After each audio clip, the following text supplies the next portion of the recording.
4 étapes de l'éducation des enfants selon la sagesse tibétaine. Ils disent que l'éducation des enfants est la plus grande responsabilité qu'une personne peut avoir. Et bien qu'il existe des tas de livres sur la parentalité, cela peut être très déroutant car ils enseignent souvent des approches complètement différentes. Peut-être est-il temps de se tourner vers les Tibétains.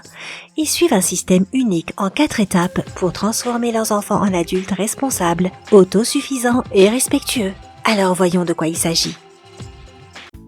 Étape 1. Avant l'âge de 5 ans.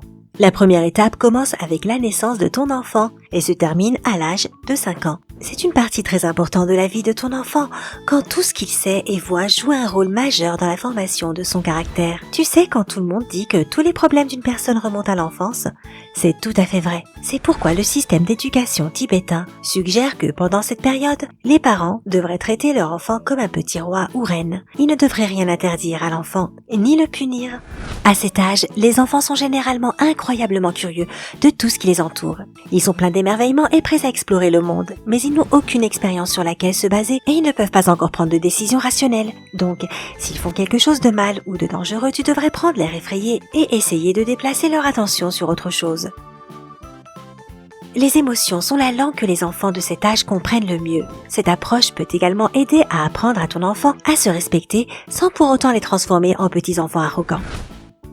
Ils devraient savoir qu'ils ont le droit d'être uniques et originaux et que personne ne peut leur enlever cela. L'erreur que beaucoup de parents commettent est de surprotéger leurs tout-petits et leur interdire de faire quelque chose simplement parce qu'ils ont peur. Mais cela ne fait que supprimer leur acuité mentale et leur enseigne à suivre les autres sans réfléchir. De plus, tu n'es un enfant qu'une seule fois. N'oublie pas que ton enfant ne reviendra jamais à cet âge-là, alors laisse-le explorer le monde comme il en a envie. Tu as juste besoin d'être là pour lui quand il a besoin de toi. Étape 2, de 5 à 10 ans. Lorsque ton enfant atteint l'âge de 5 ans, cela marque le début de la deuxième étape. Pendant les 5 prochaines années, soit jusqu'à son 10e anniversaire, tu devrais lui parler comme s'il était un esclave.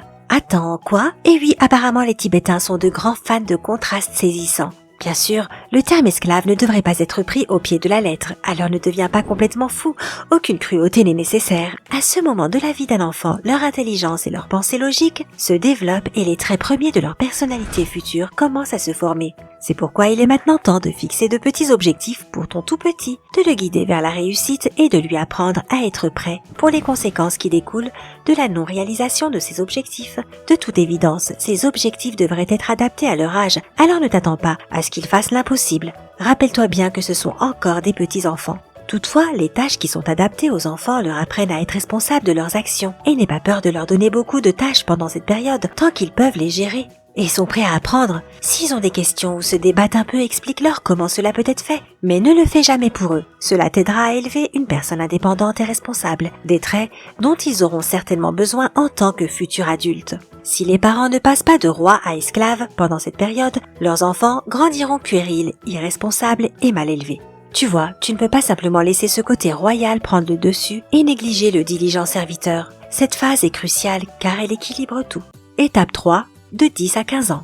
Ça y est, ton enfant a 10 ans et tu as donc terminé avec l'étape esclave. Pour les 5 prochaines années, jusqu'à ce que ton enfant ait 15 ans, tu seras dans la 3e étape de l'éducation de style tibétain. C'est quoi? C'est quand tu dois traiter ton enfant à pied d'égalité. À cet âge, ils ont besoin d'un ami digne de confiance en toi. Ils comprennent que tu as plus d'expérience de vie et de connaissances, ils devraient donc pouvoir se tourner vers toi pour obtenir des conseils et te dire ce qu'ils pensent.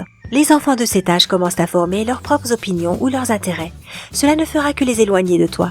Si tu es constamment en train de porter un jugement sur chacun de ses mots et actions, ton enfant cessera de te dire quoi que ce soit dans l'espoir d'éviter les remontrances interminables et les accusations sans fondement. Construis une amitié avec eux à la place. Tu peux même changer de rôle et leur demander conseil. Cela les poussera vers l'indépendance, développera leur esprit critique et même leur confiance en soi. Cela fait du bien quand quelqu'un te fait suffisamment confiance pour te demander de l'aide, n'est-ce pas? Si tu les impliques dans ta vie et partages tes vrais sentiments, ils feront la même chose pour toi. Souviens-toi de cet âge et de toutes les erreurs stupides que tu as faites en essayant d'être cool ou de t'intégrer. Ne les punis pas pour cela. Donne-leur des conseils honnêtes et explique-leur pourquoi leur décision était mal avisée.